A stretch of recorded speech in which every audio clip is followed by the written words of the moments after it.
Show on the True Talk Radio Network. Talk to Howie. Call 1-877-669-1292.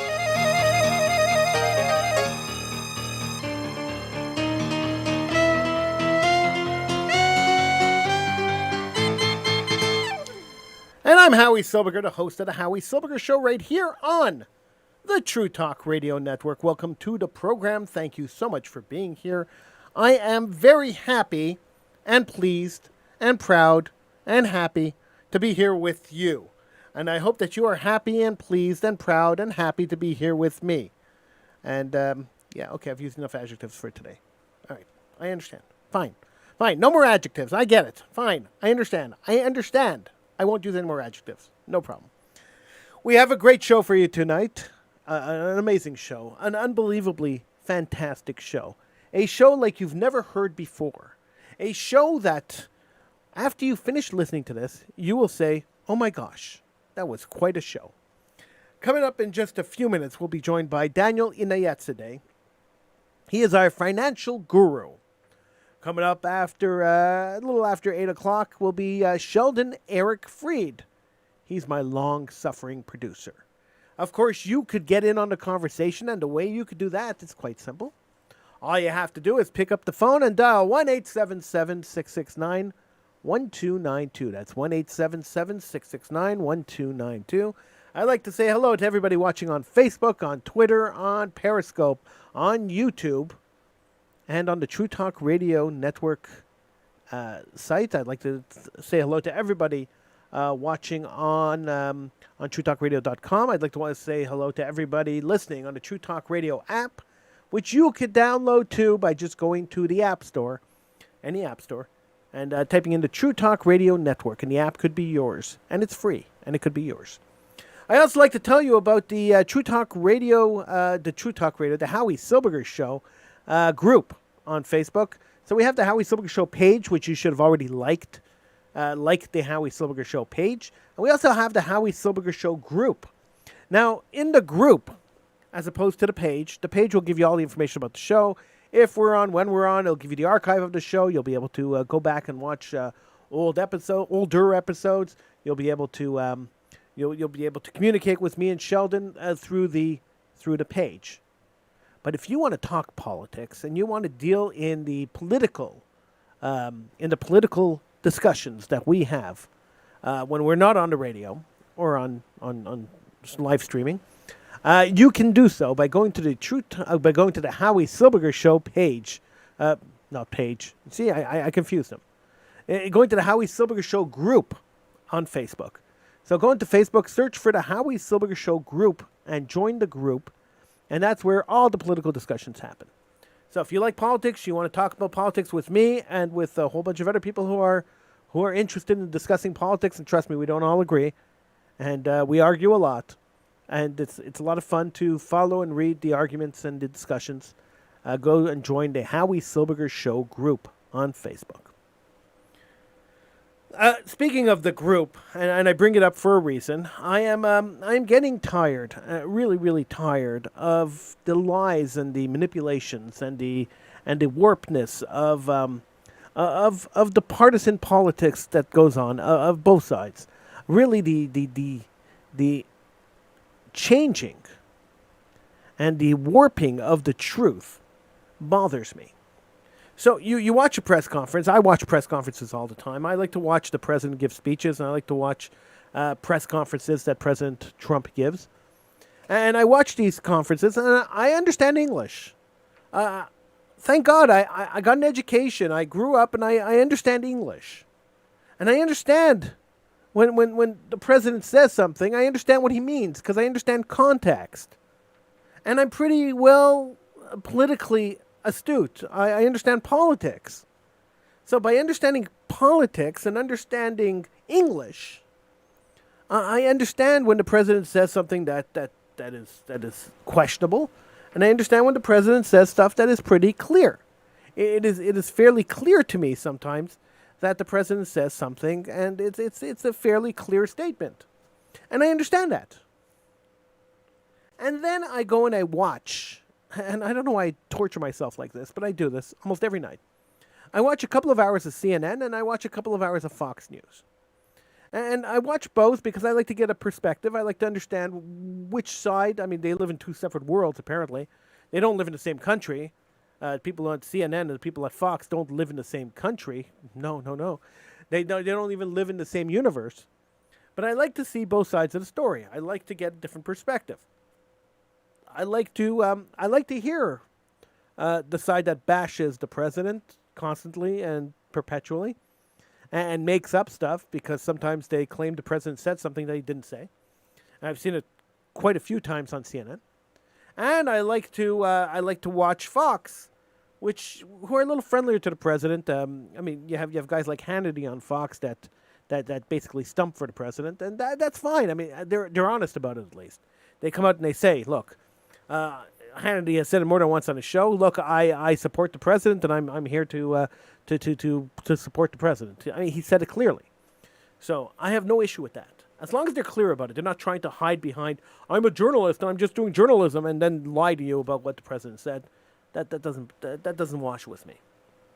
And so it shocks me, and it really does shock me, and it continuously shocks me, when this ridiculous story about Trump praising neo-Nazis or praising the white supremacists comes back over and over and over again.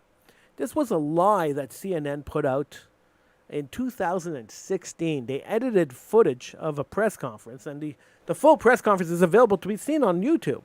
All you have to do is just type in the press conference, like full footage of the press conference.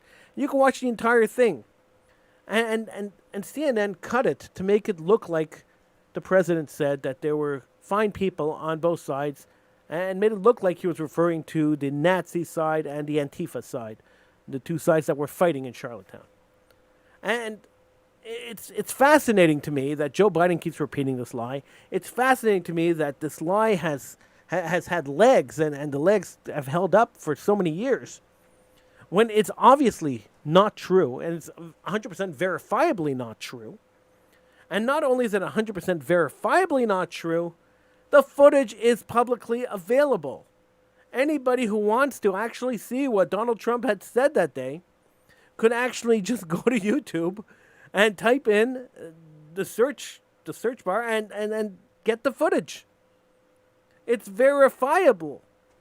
100% verifiable. Video doesn't lie. Yet, this trope keeps getting repeated over and over and over again. And I know politics is a dirty game, and I know that it's an election year, and I know that there's an election in a couple of months, and both sides are slinging mud trying to dissuade people from voting for the other side. I understand what's going on. It just bothers me. It bothers me that this tired old lie still has legs. This is what bothers me. It drives me crazy. And when people repeat this in the group, in the Howie Silbiger Show group, and people repeat these lies, I call them out every single time. I've called them out like 50 times in the last month. And I keep calling them out, and the people who post this stuff keep telling me, well, you don't know what you're talking about, and I keep posting the video. I say, okay, I don't know what I'm talking about. Just watch the darn video. Just watch the video. And 9 out of 10 times, I would say almost 10 out of 10 times, the person making the argument that Donald Trump supports the Nazis because he said that there are fine people on both sides in Charlottetown, which he didn't say, 9 out of 10 times, these people refuse to go to the source material. Absolutely refuse to go to the source material. And it shocks me each and every time. I'm always in awe. I'm always in wonder. I'm always confused as to why people would refuse to go and look at the truth. Would it warp the way they think about life in general? Would it kill them to go and actually look up what they were talking about? I expect my students in high school to do the research and to do it properly. I don't know. Adults, I expect more from adults. I mean, if teenagers could go and cite their sources and look up source material from primary sources, why do adults rely on news stories to tell them what somebody said? If I am interested, and I am mostly interested in what Donald Trump has to say, I could look up his speeches. I could look up his press conferences. I don't rely on news articles to tell me what he said. If I see a news article that says Donald Trump said this, and it looks kind of crazy, I mean, there's a good chance that Donald Trump actually said it because he is kind of crazy. But there's also a good chance that he said something else and the media has warped it into something like this. So I go and I look up the original clip. It's always available. If it's not available on YouTube, it's available on the White House website. If it's not available on the White House website, it's available on C-SPAN. It's always available somewhere. Anytime the president speaks, it's recorded. So it's always available. So I go and I look it up, and I try to find the clip that they were talking about. I try to find a piece of the thing and try to put context around it. Now, maybe I have too much time on my hands. Maybe I'm saying, maybe I'm expecting too much. I know a long time ago, one of my guests on the show told me, Howie, you expect too much from people. You hold them too high of a standard.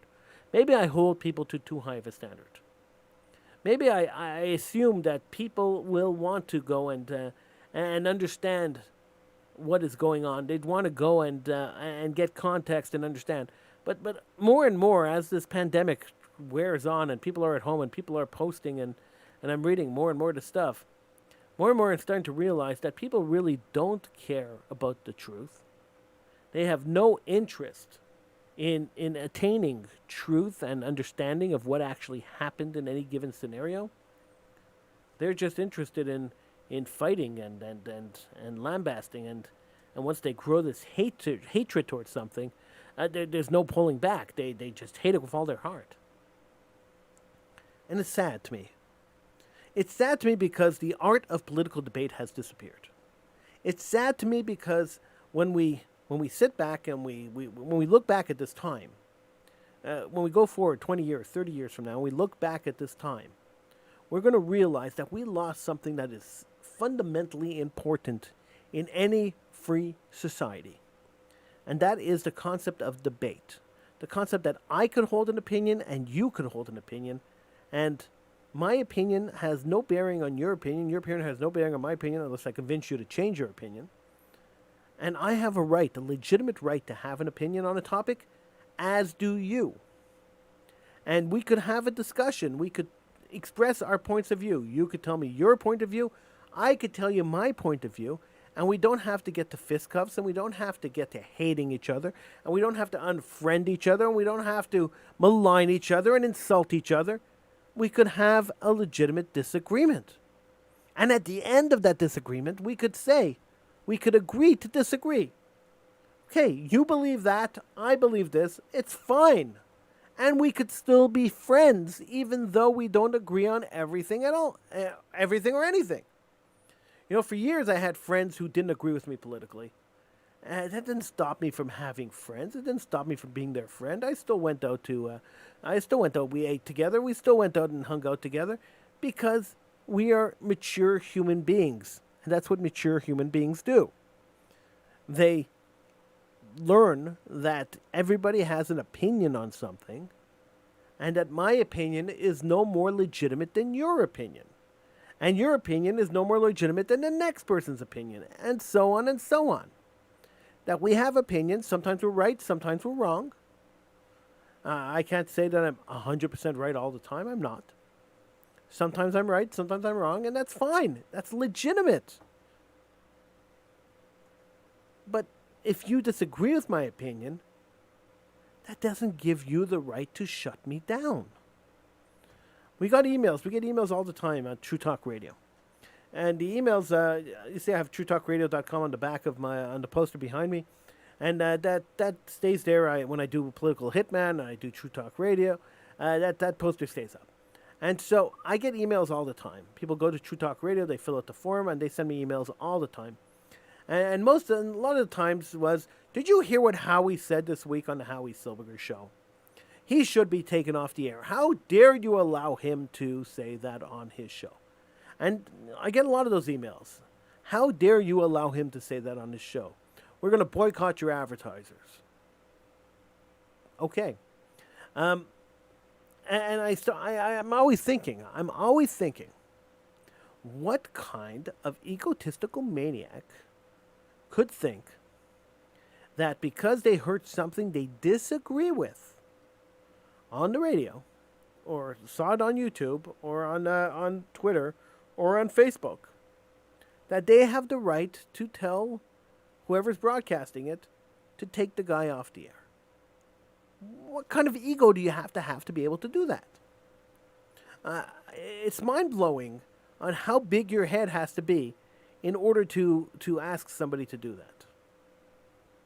Yet there are people out there who do that. They ask that. They request, they demand it.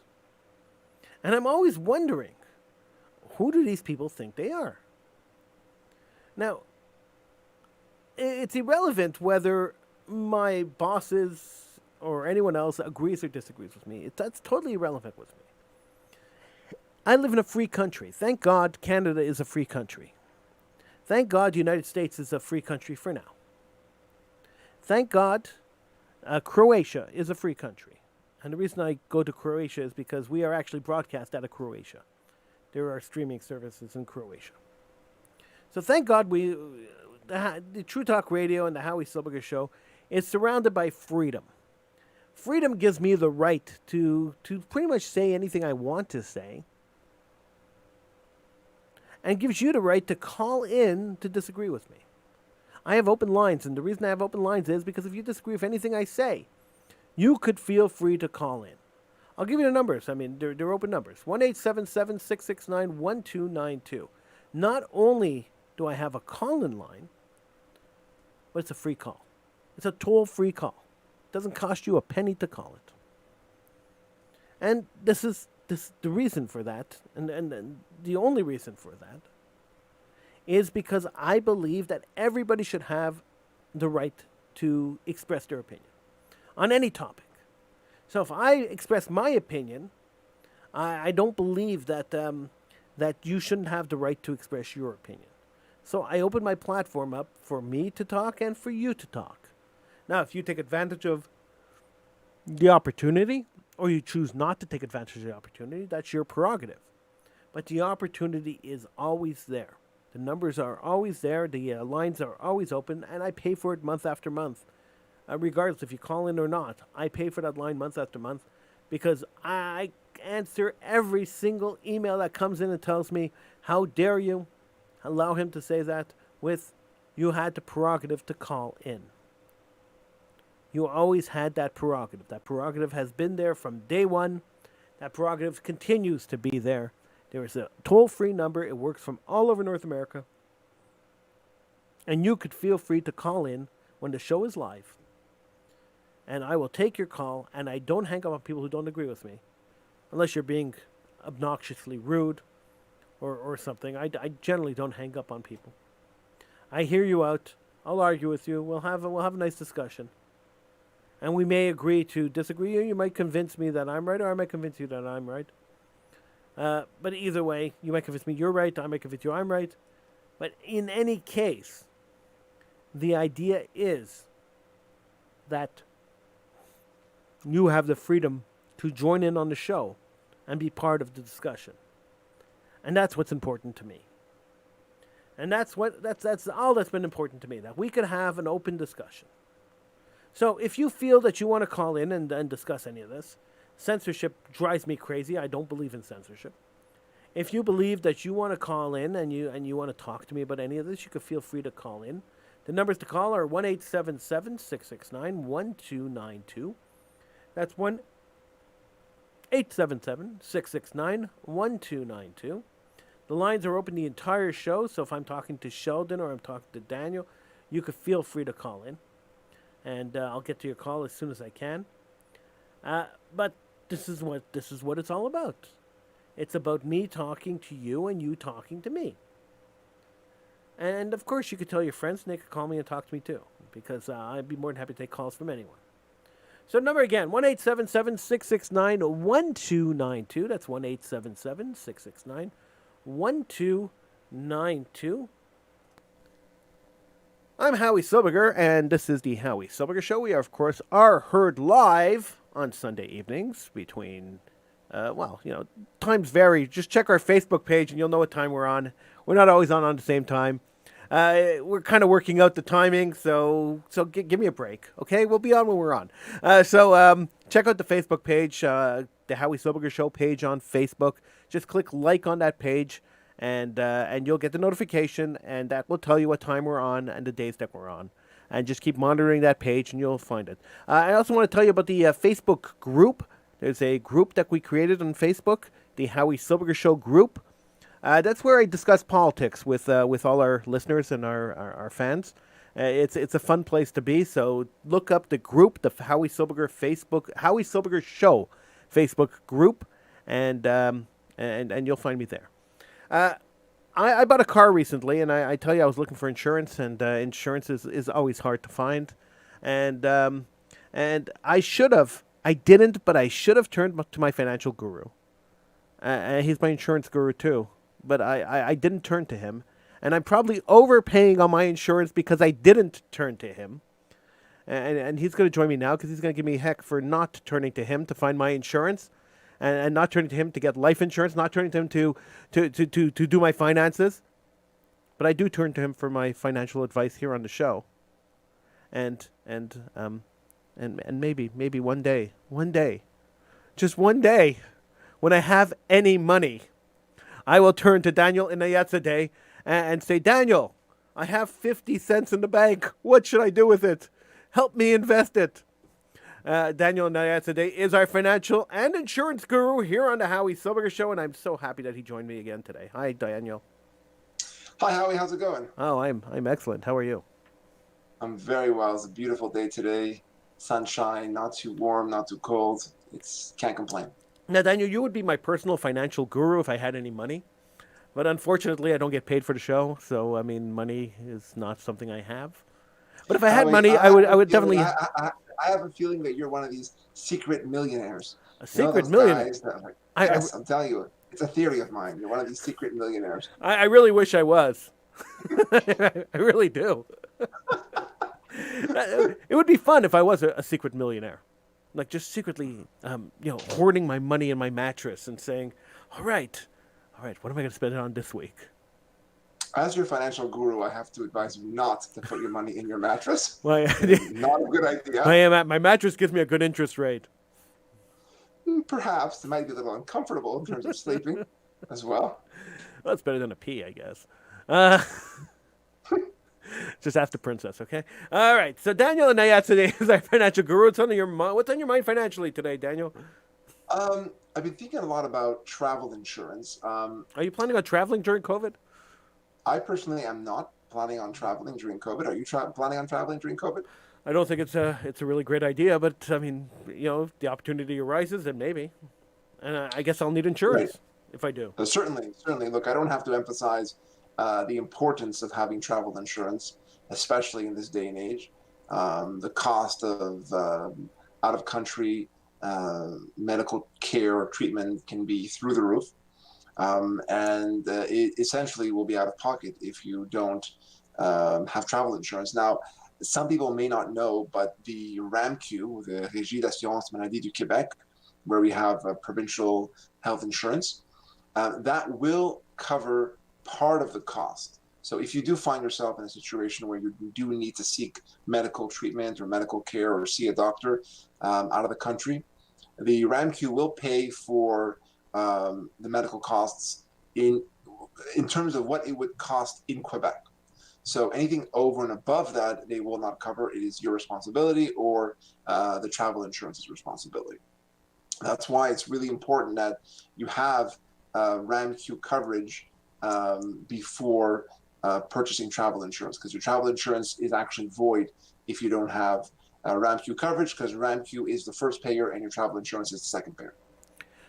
So does this apply to traveling in Canada or traveling to the States? Where does this apply? Do I have to get insurance when I'm going to Ontario?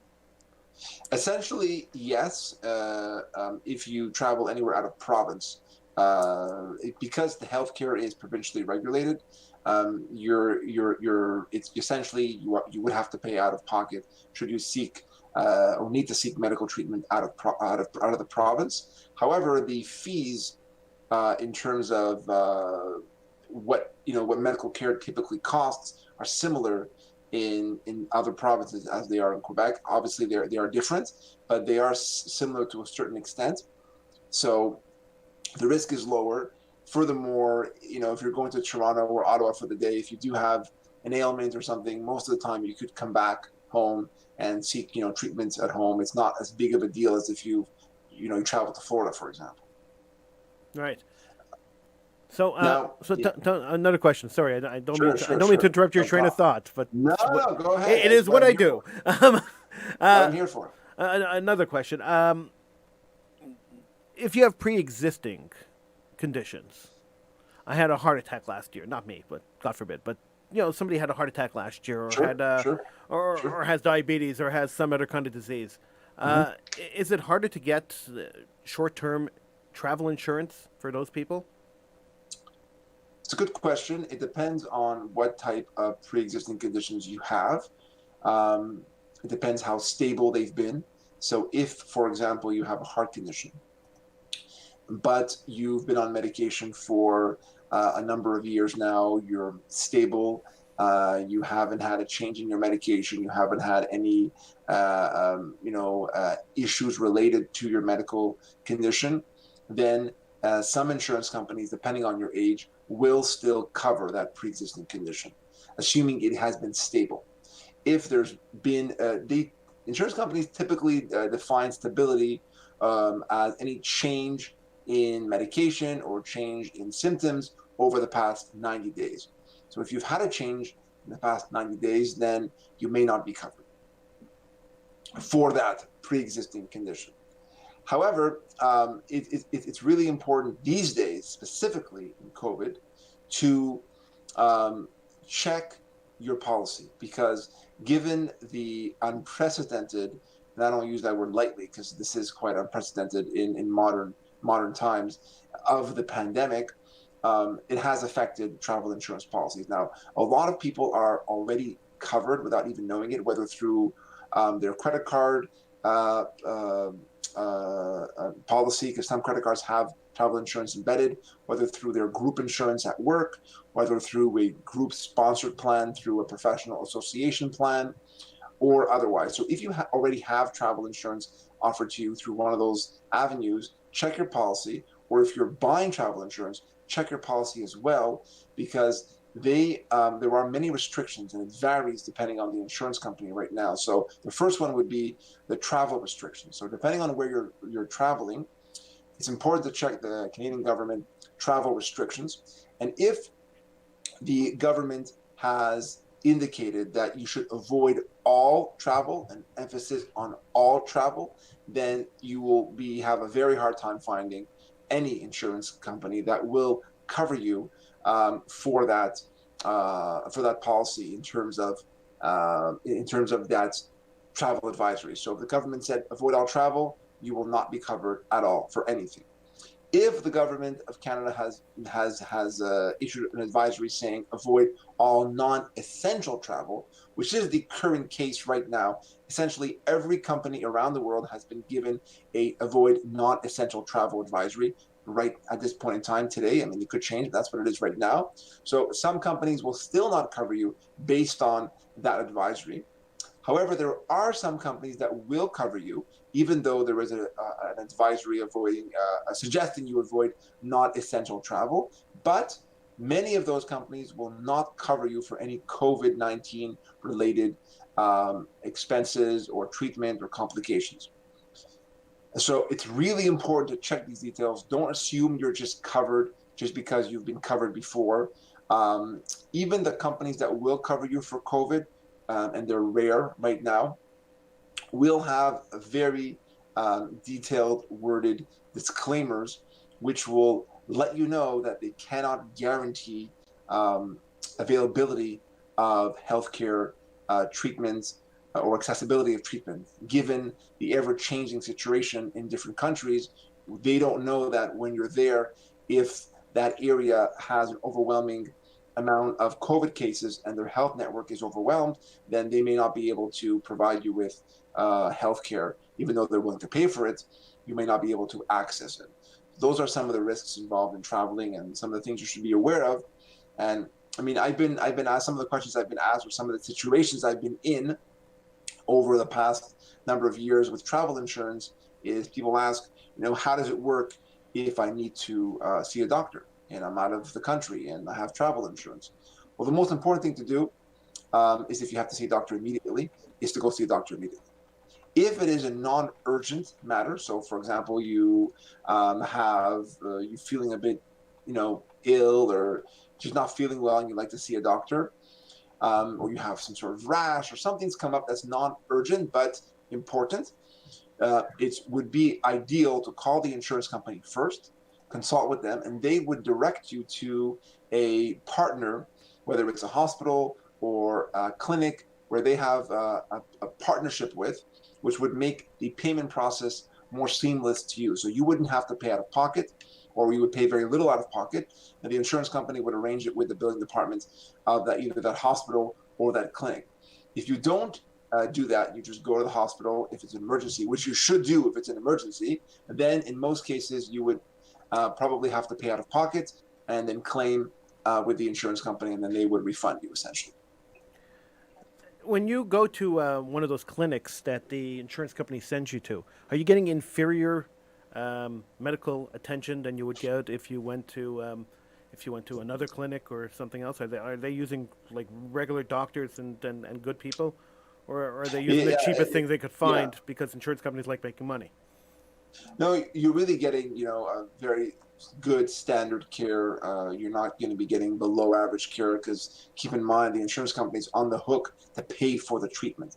So they want to try to resolve the issue as efficiently as possible. They don't want you to not get treated well and have to keep paying for more treatments. So it's in their interest to send you to a good, reputable place so you can be treated and be on your way and not have to keep paying for you. So, I've been in situations a number of times when clients have needed medical attention, and it's really not very complicated. You're going to a reputable place, basically. Obviously, if you're in a part of the world where you don't really have much, where the health network in general is not very reputable, that may pose more of a challenge. But on average, you are sent to a good place. So you shouldn't have to worry if you take insurance when you're traveling and you get sick. It's not something to worry about. You're taken No, care of. nothing. Yeah, nothing to worry about. I've been in a situation myself where I've traveled and I've needed to see a doctor, and it's really not very complicated. It's one of those. It's one of those things where um, claims are quite high. So it's not like life insurance where you're not going to be claiming once a week for life insurance, Right. right? So if you're traveling, if you're a snowbird, for example, these days, the word is is not exactly in season, but in terms of, let's say, pre-COVID, if you were a snowbird and you traveled to Florida for 3 months, the chances are you're going to need to see a doctor over a period of 3 months, whether for whatever reason. You know, I mean, I most people can go 3 months and probably need to see a doctor at one point, whether it's for their kids or if they're not feeling well, if they have to adjust the medication, whatever it is. So it does come up a lot. So insurance companies are well equipped for that possibility. Daniel Inayat today. Uh, how do people contact you if they are going traveling and they need insurance? How do they contact So you when they have millions of dollars stuffed into their mattress and they have to know what to do with it? What's the best way to reach you? the best way to reach me is to visit my website at thefinancialadvisor.ca. That's THE financialadvisor.ca. You can drop me a line there if you have any questions about insurance or financial or investments. I'd be more than happy to provide my opinion in terms of insurance or financial related matters. I want to bring up one other point if you still have time Yeah, sure. for me, Howie. Yeah, go ahead. Is What happens? This is a situation I've been in a number of times, and it does come up quite often. What happens if you travel and then you realize once you're there that you either forgot to buy travel insurance, or you just figured it wasn't important, or you were in a rush, or whatever it is. Bottom line, you don't have travel insurance and you're out of the country. What do you do? What are your options, basically? And quite simply, you can still purchase travel insurance, But, and there's obviously a but, I'm sure you saw that one coming, Howard. And the but is that if you are already out of the country and you purchase travel insurance, there is a waiting period. Roughly, it could range from 48 hours to 7 days where you would not be covered.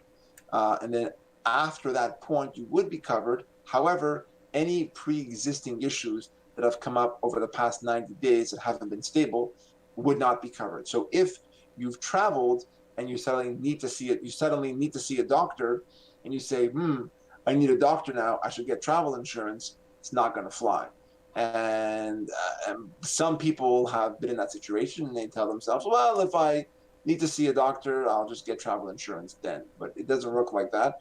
You are going to, find yourself with an unfortunate situation. So Yeah, plan ahead. the travel insurance companies don't like paying. So if they if you're trying to fraud them, that's pretty much fraud. Look, I need a doctor right now, so I'm going to buy travel insurance. So they pay me for my doctor. It's cheaper for me to Right. get travel insurance than it is for me to go see the doctor. So that's kind of fraudulent. I mean, that's dishonest. I mean, yeah, so there is fraud that does Yeah. happen, and the insurance companies are aware of that. And I mean, in terms of the reality we're living in right now, some Canadians, and to each their own, are becoming more comfortable traveling abroad, whether it is out of their own volition or whether it's because they have to travel either for business or family, or they sometimes you need to go to visit or take care of a family member that needs you. So there are reasons when people have to travel. So it's important to be aware of what the options are in terms of travel insurance given this new normal, quote unquote. So I mean, it's still possible to be covered, and insurance companies are not.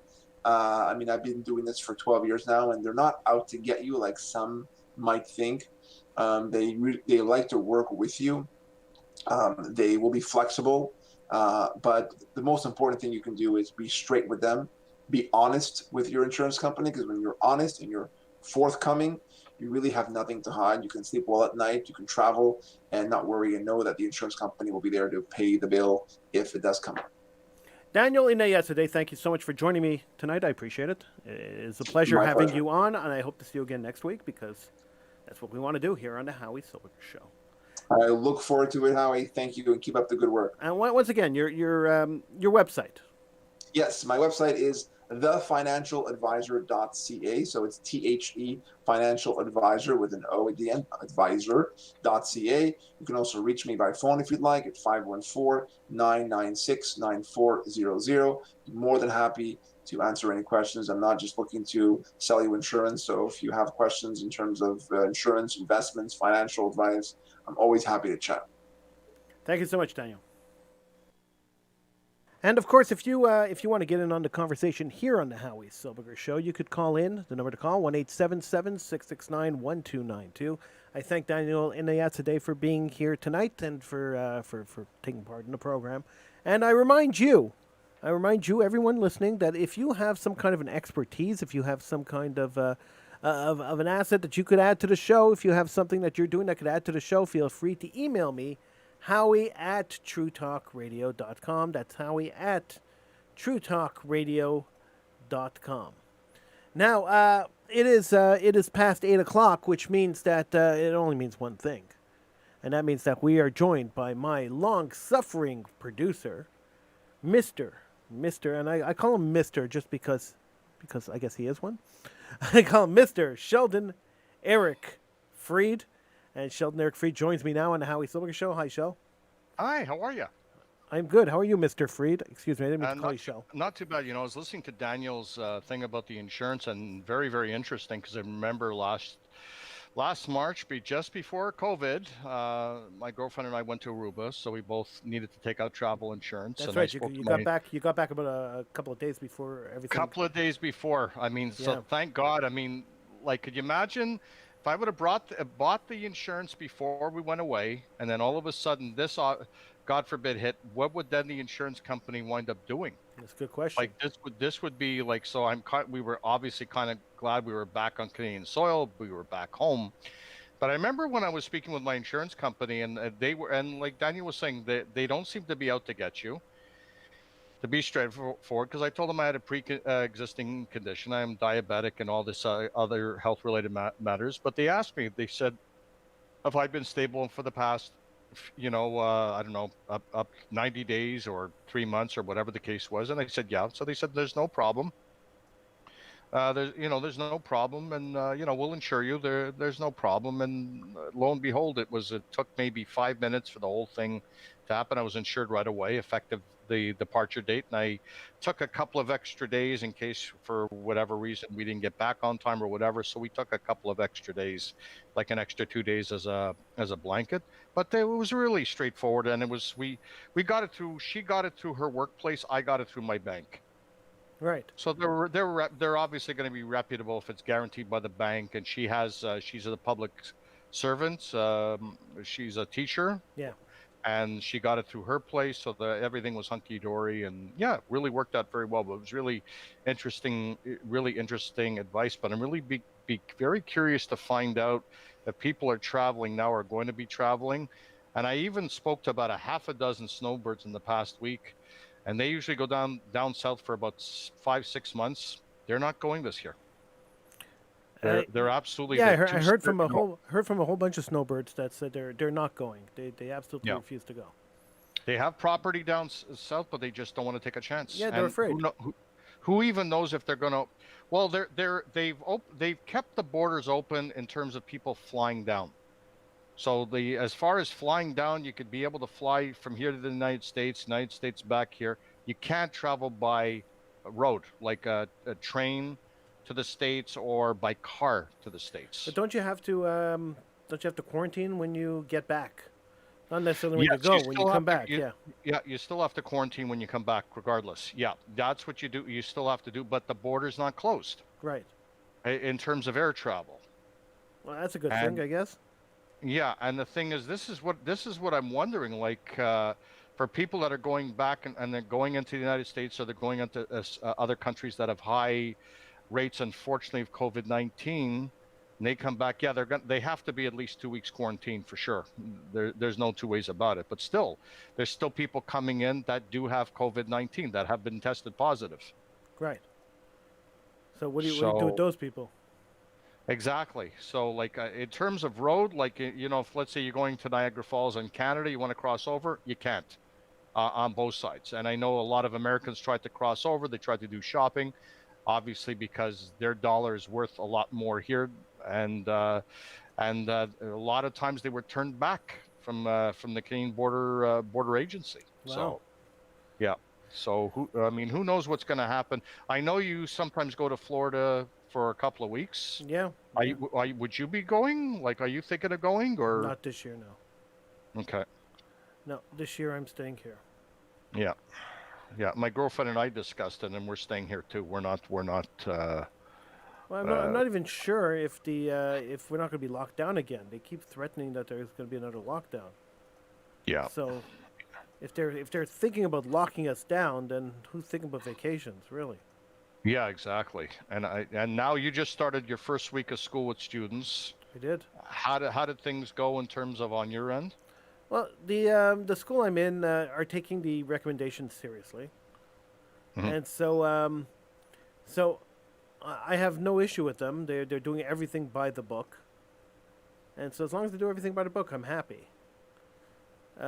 Do I think that we're going to stay open for more than a couple of months?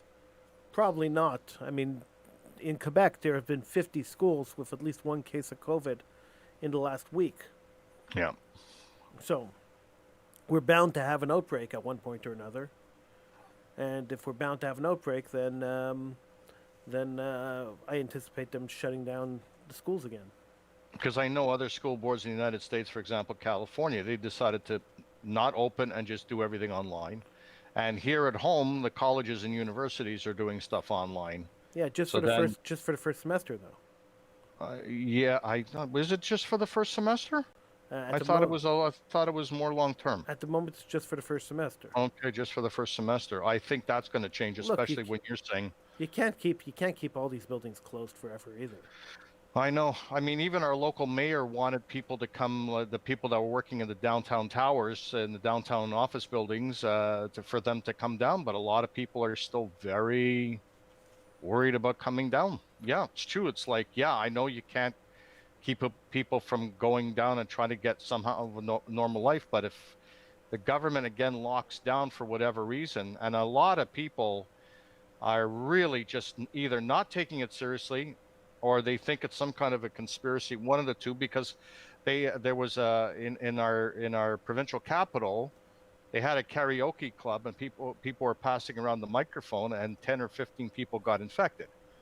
So the thing is, it all depends on the mindset. If you uh, it's not only keeping yourself safe, but it's keeping people around you safe. Well, the And whole thing about wearing a mask isn't for you to be safe; it's for it's people for other around you to people. be safe. The mask Exactly. doesn't So, protect you; it protects everybody else. So yeah, exactly. all these people fighting about the masks. I don't want to wear a mask. You can't force me to wear a mask. All these people doing that, they're really putting other people into danger. Yeah, And yeah. and that's really a sad thing. I mean, why would you do that to people? And that's the thing that I'm worried about is that there could be a very the strong likelihood of a second lockdown. I would not be surprised within the next couple. I'm sure by the end of the year we're going to get into another lockdown. I can't imagine we're not. Yeah. I mean, unless people are following protocols, I mean, I think they said it early next year, I think sometime in the spring, there's supposedly a vaccine that's going to be coming out. Now, the thing is the vaccine going to be ready? And And of who's course, the distribution. Sheldon? Who's going to take the vaccine? Let's be honest. I think people are scared enough. I think there's going to be a lot of people that want to take. You remember the H1N1 Yeah. thing? You remember the whole hullabaloo there? They distributed the vaccine. I know when I was working at the station, I think you were not there anymore. We had to take. We didn't have a choice. We had to take it as part of the federal regulation. We had to take the H1N1 vaccine. In the health, I think the public sector workers, the healthcare workers, they had to take the H1N1 vaccine. There was no opting out. Right. There was extreme circumstances. There was only very few exceptions if they had Barrett syndrome, whereby that if they knowingly would have developed a very bad reaction to that vaccine, then they would be because then it would outweigh the risk of it. I mean, the person could die. So either way, one way or the other. I mean, that's a thing. So, the government might very well make it mandatory for all of us to get the vaccine. It's a possibility. I'm not saying Well, they're going to do it. anything in life is possible. Yeah, anything is possible. So then, just like H1N1, because and this has been such a horrendous situation where so many people died and got sick and overwhelmed the hospitals and everything else, and the senior citizens' homes all over the place got infected and many seniors died. I would not be surprised if the government mandated it would be compulsory to get the vaccine. So to answer that question, there's a very distinct possibility, like it or not, we may all have to take the vaccine. All right, we're going to take a little break. When we come back, the Howie Silbiger Show continues right here on the True Talk Radio Network. Stick around because the show just gets more exciting from here. I'm Howie Silbiger. He's Sheldon Freed. You can feel free to call in. 1-877-669-1292 is the number to call. 1-877-669-1292. We'll be back just after this.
Listening to the Howie Silbiger Show on the True Talk Radio Network. Talk to Howie. Call 1-877-669-1292.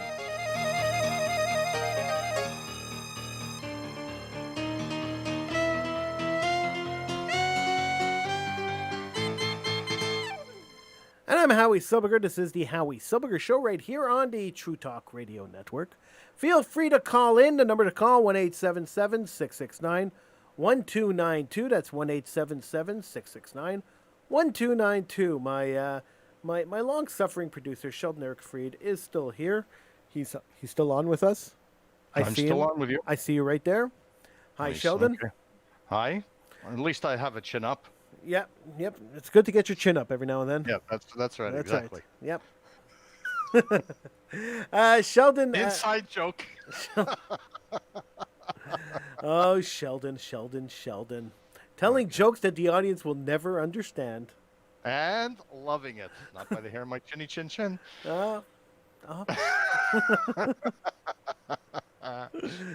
All right, Sheldon Eric Freed is also our newfangled temporary Try newscaster. that again? Sheldon Eric Freed is our newfangled temporary newscaster.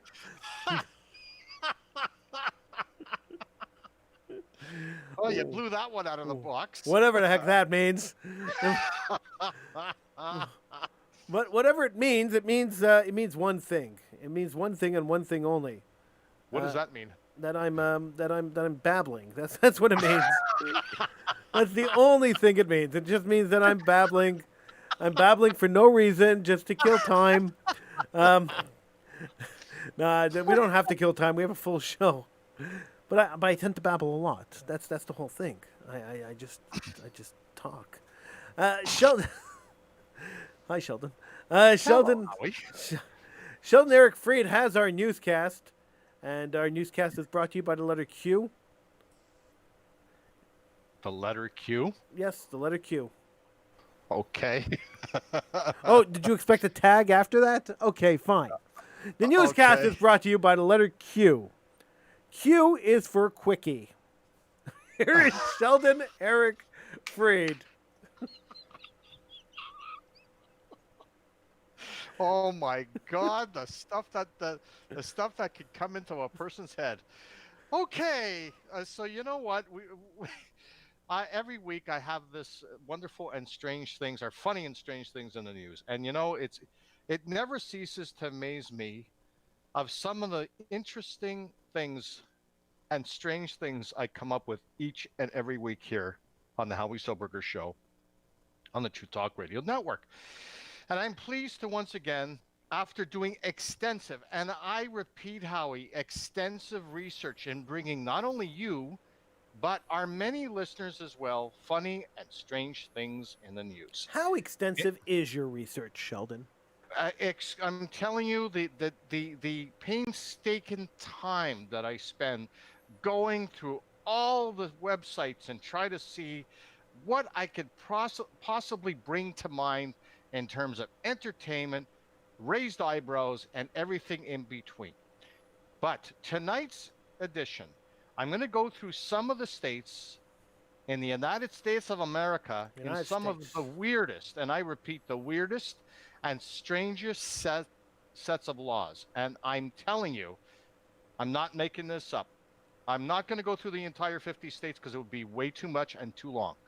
But I'm going to give you some of the highlights. I picked out 20 of the states in the United States that have the strangest laws that imaginable. All right, hit me, Sheldon. Hit us. Okay, so let's start with Alabama. Alabama. No stink bombs or confetti. Stink bombs or any objects with the purpose of which to create disagreeable odors are strictly illegal there. Really? Also illegal spray string confetti and bathing in public fountains. Okay, so I got to be careful when I go to Alabama. Exactly. What happens if I eat a lot of beans in Alabama and the natural process takes place, and I walk into a restaurant or something and I drop a stink bomb. Well, will I Two get arrested? words. Buy Rolaids or buy Tums, because that's the only way you're going to get out of having a problem in Alabama. So they're going to call the cops, and the cops will come and arrest me. Yeah, and they're probably going to say, you know what, this stinks. So That's crazy in Alabama. yeah, well, that's just the tip of the iceberg. Speaking of iceberg, Alaska. Yeah. Number 2, Alaska. No getting drunk in a bar. What? In Alaska, Whoa, it is what? illegal. Exactly. In Alaska, it is illegal to be drunk in a bar. As per state law, a person who's already drunk may not knowingly enter a bar to drink more or remain in the bar that got them drunk in the first place. So you're not allowed to be drunk in Alaska, in a bar. In a bar. But you can be drunk on the street. At home. On the You street? can be drunk at home, and if you happen to be going around the streets in Alaska, do not go in a bar if you are tipsy. Okay. Okay. Third one, Arizona. Love that state. Dry weather, beautiful sunshine Gorgeous. sky, and a lot of cacti. And Phoenix is a beautiful city. Yeah, Phoenix. Phoenix, Tucson, been there both. And in the summer, which is like 130, 135 Fahrenheit. Yeah, it's a dry heat. Just remember. Yeah, dry. But apparently in the state of Arizona, especially in the town of Goodyear, in other words, Goodyear, like the tire company, Goodyear, Arizona, it is unlawful to spit in or on any public building, park, sidewalk, or road. Offenders may be charged a fine for up to $2,500 and 6 months in the who's how. Whoa. Yeah, and then also 6 in months. case, yeah, and then also in case people need a reminder, it's also just plain lousy etiquette. That's true. Yeah, and also I also know that Singapore. But you go to 6 months in prison for. Yeah, believe it for or not. spitting on the street. Wow. Yeah, believe it or not, in Goodyear, Arizona, man. Wow, that's crazy. I don't know about the other cities in Arizona, but apparently in Goodyear you cannot do that. And also just reminds me of like Singapore that I believe you cannot spit as well as take gum and spit the gum out without throwing it into the garbage. Right. Yeah. Or they'll So cane that's you. another thing. Singapore, Yeah, they cane you. And here's something, God, I don't think you and I have ever thought about. In the state of California, Yeah. apparently there are no nuclear weapons allowed in the state. Oh. Yeah, because it is illegal to build, maintain, or use a nuclear weapon within Chico, California city limits. A law that began in the 80s as a serious anti-nuke statement has taken on a second life as an internet joke, mainly due to the consequences. In addition to self-annihilation, the infraction also carries a $500 fine. Ouch. Yeah. In Connecticut, I don't know, do you like pickles? I love pickles. I love pickles also. Especially the real good sour, the real good authentic kosher good pickle. old pickles. Yeah. Well, apparently, I don't know if you heard this, Howie, but apparently in the state of Connecticut, and I kid you not, pickles must, I repeat, must bounce. What? Exactly. A pickle cannot be sold unless it bounces. So do you have to test every pickle? Well, this is, could you imagine people could be in a pickle testing a pickle? But according to a 1948 article, this law became a necessity after two scheming pickle packers tried to sell pickles. Try to say that 7 times fast. Yeah, exactly. Two scheming pickle packers tried to sell pickles.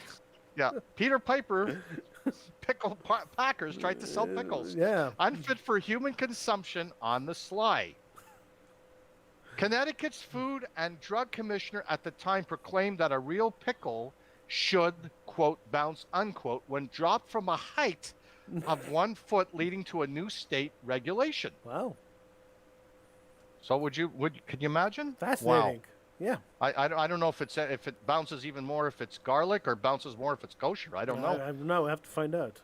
I don't know. That'll be a test. Maybe I'll get my grade A class test at. That would be good. We'll get a couple of jars of pickle, and we'll have them drop pickles and see which ones bounce higher. Exactly.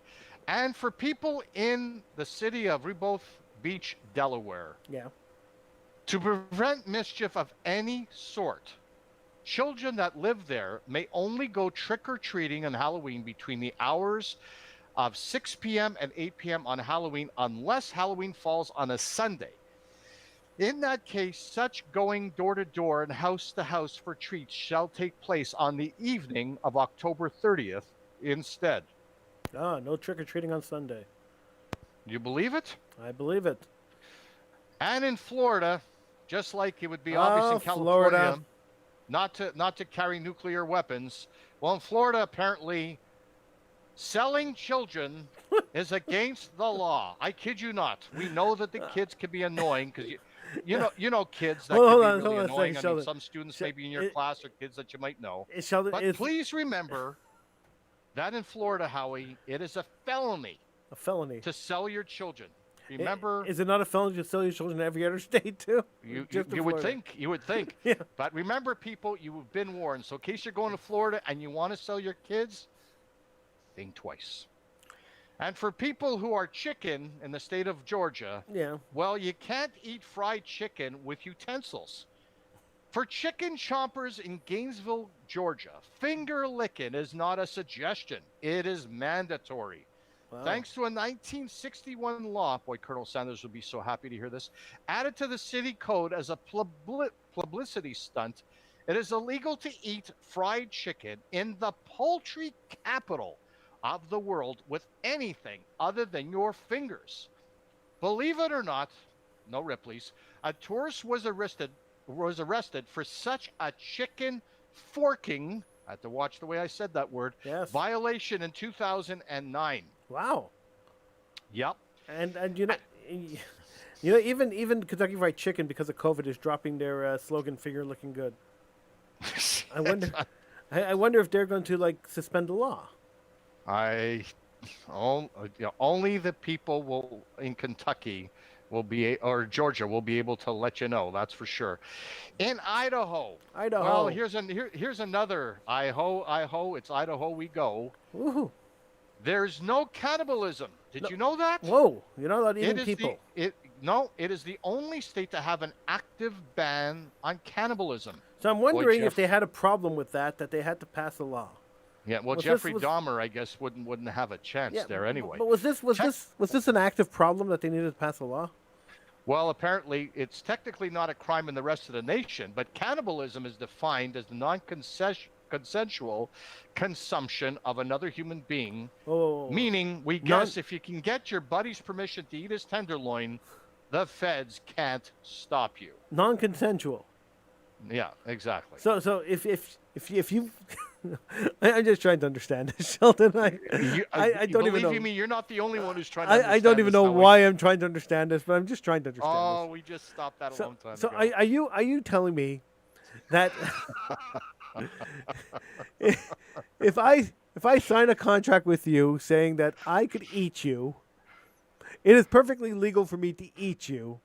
There's so many things wrong with that. If I decide not to eat you, okay. But if I decide not to sign the contract with you, but eat you anyway, I could go to jail. Is that what you're telling me? I think we should insert disclaimer now. Yeah. Yeah. Okay. So we got a comment actually on YouTube.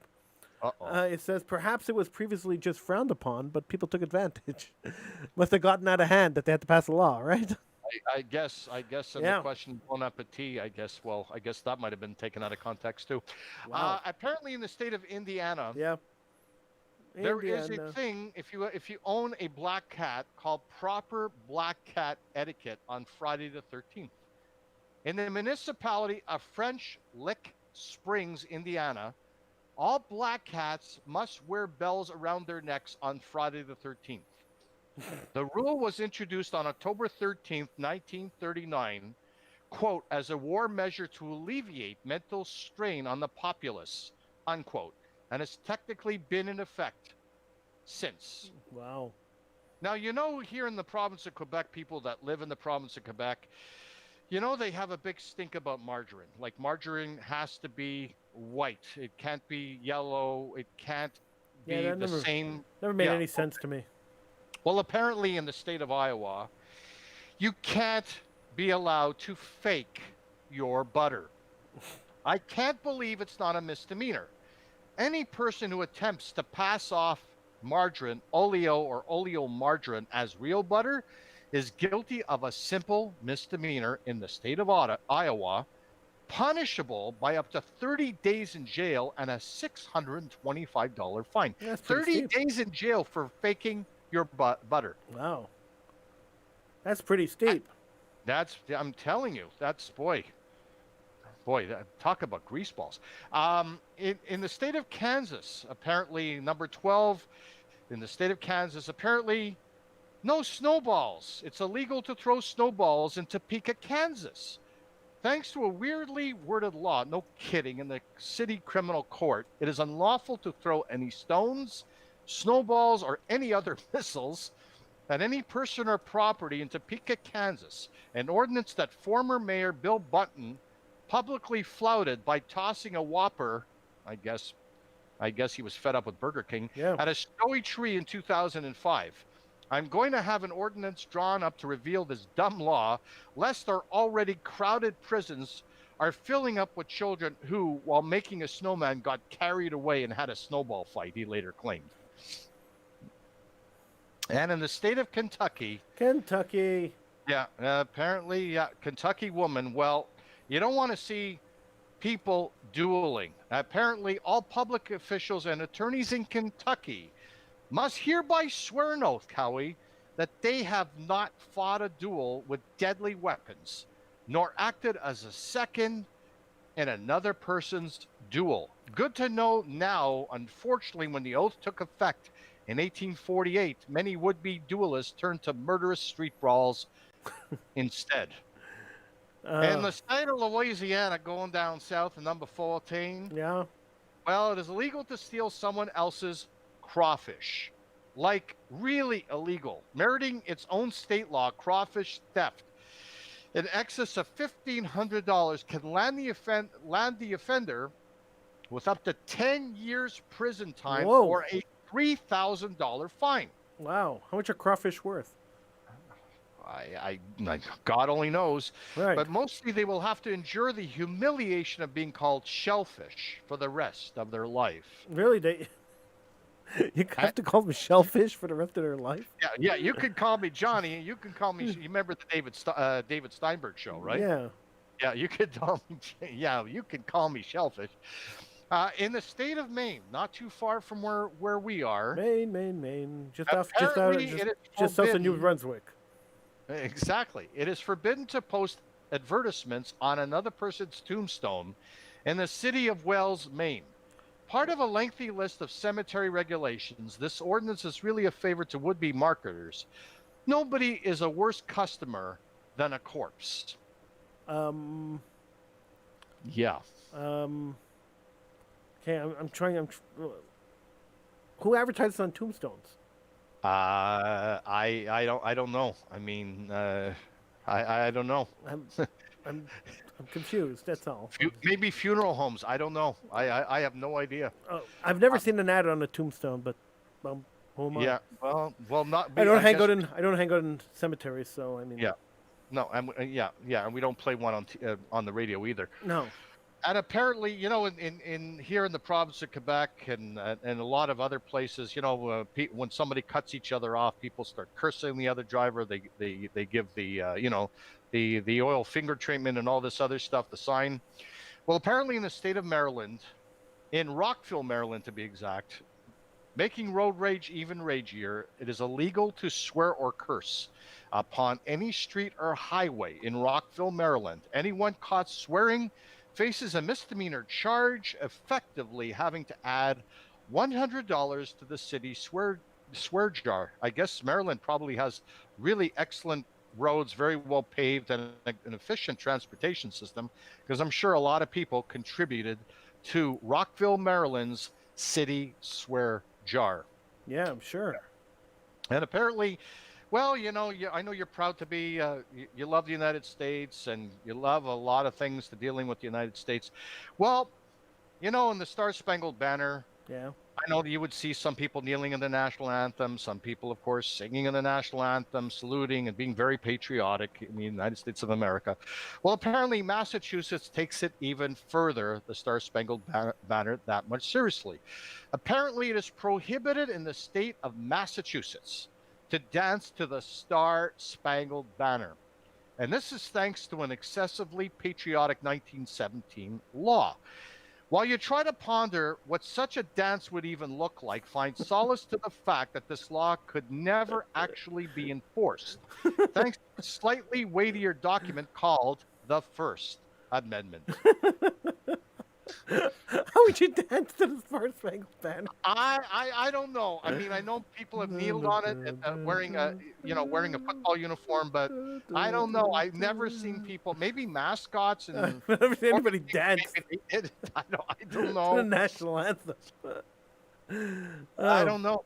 All right, Well, one second. Before you continue, we'll go internationally because I got one from international. Shoot. Our a YouTube listener, James, who's in Wales, is watching us from Wales. Hi, James. He just sent me one, and I think it's interesting. Apparently, Welshmen are prohibited from entering Chester before sun rises and have to leave again before the sun goes down.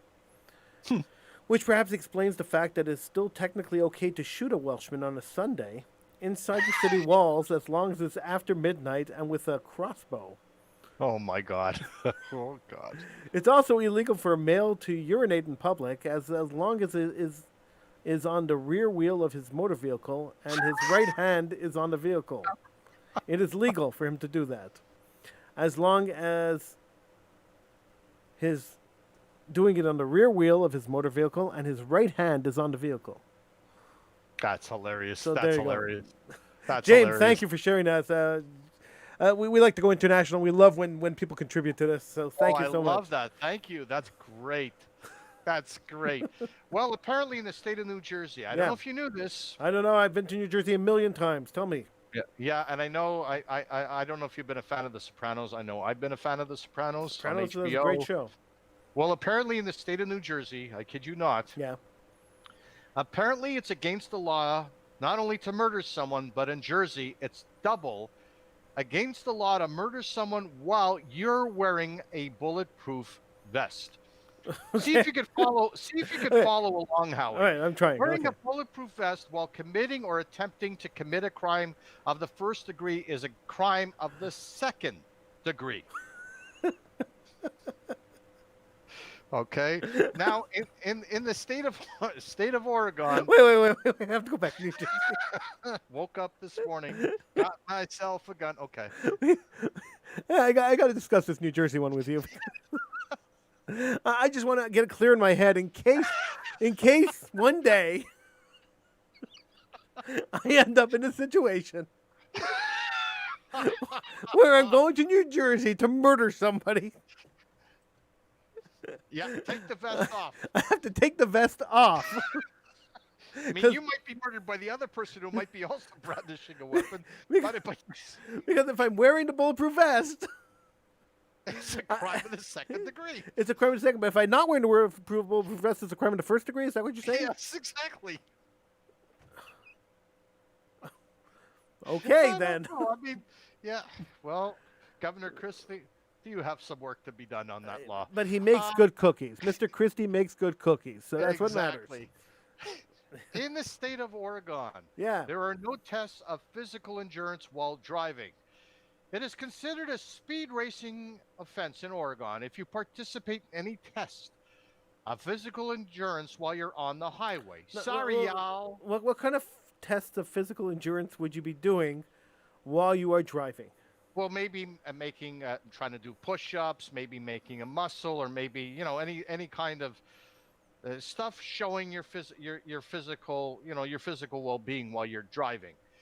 Because apparently, sorry y'all, no more seeing how long you can steer the wheel with your teeth. Yeah, really. Sheldon, tell me, how long have you been driving? How many years? Oh my God, I've been driving now probably for about 43, 44 years. Okay, so you've been driving 40 odd years. Now, Yeah. in those 40-odd years of driving, Never. have you I never ever used my teeth to stare. have you ever once decided that you were going to do push-ups while you were driving, or sit-ups, or Uh, run a no. couple of laps while you were driving? Has No, this and I never even so much because especially you got to watch and make sure you go to the dentist once or twice a year. right? I really don't want to start using my teeth to start steering a wheel. Yeah, yeah, right. I don't think my significant other would like that too much. Probably not. No. And apparently in the state of Utah, to wrap things up on the funny and strange things Utah. on the funny and strange things in the news. Yeah. Not to be too obvious, and I'm sure this would be the last thing on people's minds, but you never know in the state of Utah. That's right. Those Mormons. Hurling a missile into Hurling- a bus terminal. Oh. I guess this is part of the physical endurance. I guess It you must take be. it from Oregon, go to Utah, hurling a missile with your physical strength behind the wheel into a bus terminal in Utah is a felony unless you are an appointed officer, Howie, of the peace or commercial security personnel. And that is the funny and strange things in the news here on the Howie Silbiger Show on the True Talk Radio Network. So I can't go to Utah and hurtle a missile into a bus terminal.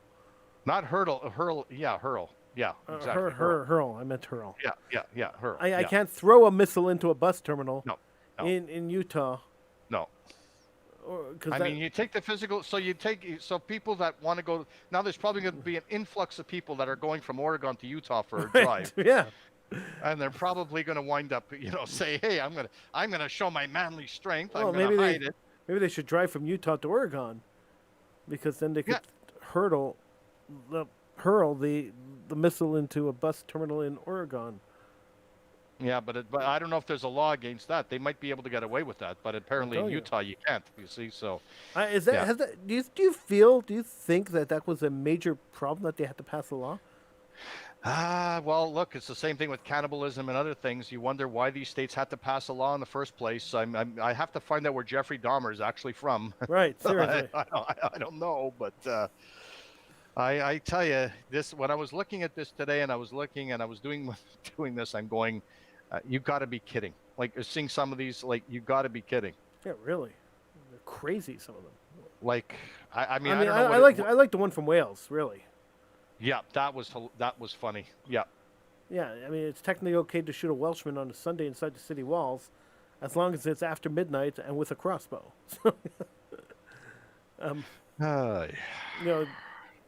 You go figure it out, Trey. And how these laws are still on the books today. I think we passed that point, Howie, of figuring this thing out. Oh Sheldon. God, this is absolutely funny. That was really something else. But thank you very much for finding that for us, Sheldon. I appreciate it. It's always a pleasure. Yeah. It's always a pleasure to hear the strange and funny stuff in the news. Well, you know what? The thing about it is things always change. It's never the same. I mean, sometimes you hear these strange things in the news that a robber will go to the bank, and usually the real professional robbers will wear a mask and make sure that nothing is revealed. Right. Not their identity, not anything else that would be revealed. But you would see sometimes these bank robbers would be so dumb, and you would ask, how dumb are they? I'm glad that you asked that question. How dumb are they, Sheldon? I'm glad that you asked, Howie, because they would be so dumb that A, they would take the mask off because they found it would be too hot, and they would leave their driver's license behind. They'd put all the money in the bag on the back of their driver's license. Yeah, exactly. Yeah. And then they would and it would be like there wouldn't be like a car just, let's say, just coming to the outside just in the time for the robbers to come show up and then speed off. The car would be sitting there, let's say, in front of the bank, parked, and right away there would be a patrolman taking the license plate number of the bank robber's car, and Bob's your uncle. They get, next thing you know, about 2 or 3 hours later, police knocks on the door, and you're arrested. So I mean, it's amazing. Like some of these stories in the news, and just a follow up to that Welsh law. So it's illegal for a Welshman. It's legal. I'm sorry, to shoot a Welshman in the walls of Chester before the sun rises. I'm sorry, on Sunday inside the city walls, as long as you do it after midnight with a crossbow, right? Mm-hmm. But it is still, Sheldon, it's still illegal for a Welshman to kill an Englishman. So the rules, they have not yet reached equality in the law, Sheldon. They have not yet reached equality in the law. Wonders never cease. One day, the One Welshman day. will have justice and be able to Yes. shoot an Englishman on a Sunday within the city walls with his crossbow. One day. Well, I guess will have freedom. Well, somebody will get the key to the city, I guess. On that note, Sheldon, I want to thank you, and I want to thank everyone for listening. It's always a And pleasure. We're going to go now because we are out of time. And when we run out of time, that means we have to go. That's really well put. I'm very, very proud of you. Thank you. I worked hard on putting that all together. Because when you have to go and we're out of time and we have to go. I understand. Exactly. Perfect. Okay. Exactly. Or like Wayne and Schuster used to say, I see by the clock on the wall, it's time to bid you one and all. Okay. So long. Farewell, adieu. Farewell. Okay. And no shooting each Adieu. other before sunrise, huh? That's right, but only use a Especially in crossbow. England. Use a crossbow. Yes. In Wales. Use a Okay. crossbow. Robin Hood. Okay. Sherwood Forest. I'm Howie Silbiger. He's Sheldon. I'm Sheldon Freed. He is Sheldon Freed. And this is the Howie Silbiger Show. We'll be back again tomorrow. Well, no, maybe not tomorrow. We won't be back again tomorrow. I will perhaps be back again on Tuesday. Sheldon will rejoin me on Sunday. Okay. Unless You you want sure? unless you want to be on Tuesday, that's fine too. And on Tuesday we have a double feature. We have the Howie Silbiger Show, and we have Oh, political. that's what the name of that show was. I forgot. And we have Political Hitman on Israel News Okay. Talk Radio. All right, And the Jewish version of the Blues Brothers with the sunglasses. I have no idea what you're talking about. Thank you so much. The political hitman with the sunglasses. Oh yeah. Yeah. Thank you so much for joining us. We'll see you again. We'll see you again in a day or so. What? It's You true. need rest. You need Today rest. is Sunday. Tomorrow will be a Monday. Tuesday will be in a day or Okay, so. That's good. He knows the days of the week. What's wrong with you, Sheldon? A long-suffering This is host. not- I'm not the long-suffering producer. This is He's not a rocket long-suffering science. I host. mean, I'm talking English. What? Yeah, exactly. I understand English. I speak English. I'm What? Goodbye, everyone. Goodbye. Goodbye.